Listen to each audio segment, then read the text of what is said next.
Khusus untuk reksadana saham itu ada pergerakan yang cukup menarik ya. Dilihat dari return ya, return dari indeks reksadana saham versi Infovesta. Nah, kalau lihat kinerja year to date itu indeks reksadana saham itu lebih mirip ke arah LQ45 ya. Tapi hanya separuh LQ45 aja. Ini terbukti dari return ya. Return dari indeks reksadana saham itu minus 3,5% year to date, sedangkan LQ minus 6,45% year to date. Padahal IHSG itu naik ya 2,47. Jadi pendeknya year to date indeks reksadana saham itu berbeda dengan IHSG. Tapi 1 bulan terakhir indeks reksadana saham itu searah dengan IHSG. Jadi intinya para manajer investasi ini kelihatannya sudah mulai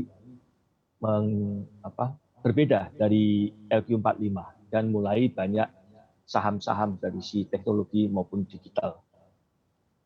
Baik, namun faktor penekannya sendiri dari kinerja reksadana saham ini selama pandemi seperti apa? Apakah minat masyarakat yang mungkin berkurang begitu akibat adanya pandemi ini atau seperti apa saja nih faktor-faktor penekan kinerja reksadana?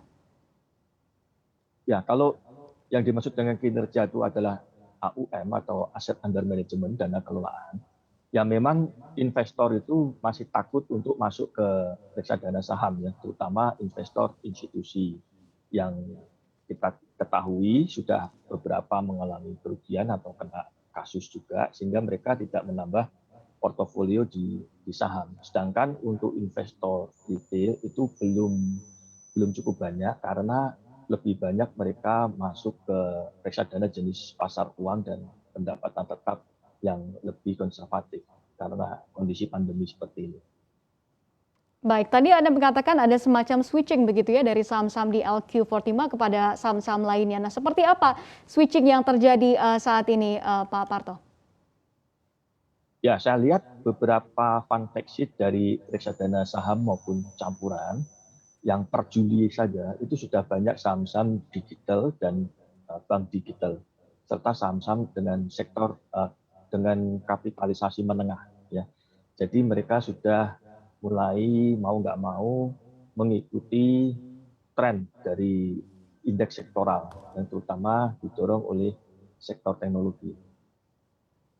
Baik, berarti Anda melihat ada semacam switching begitu ya kepada bank-bank digital dan juga saham-saham dengan basis new economy. Kalau selanjutnya terkait dengan efek terkoreksinya saham-saham big caps, kita ketahui banyak sekali saham-saham big caps yang terkoreksi akibat adanya pandemi ini, khususnya mungkin dari perbankan begitu ya. Seperti apa Anda melihat pengaruhnya terhadap kinerja dari reksadana saham saat ini?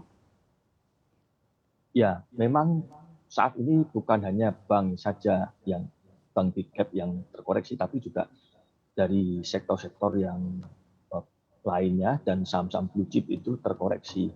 Padahal menurut saya itu laporan keuangannya memang menurun tapi tidak terlalu signifikan, tidak sedrastis dari penurunan harga sahamnya. Kalau kita bandingkan dengan sektor digital yang masih banyak minus maupun dari sektor bank digital juga yang masih minus dan bank-bank kecil, itu sebetulnya ya jujur saja menurut saya tidak sepadan ya. Dalam arti mungkin market tidak memperlakukan saham-saham big cap itu dengan semestinya. Untuk informasi lebih lengkap dan berita terkait, klik link yang ada dalam deskripsi. Dan jangan lupa untuk install aplikasi CNBC Indonesia di App Store dan juga Play Store. Jangan lupa subscribe ya.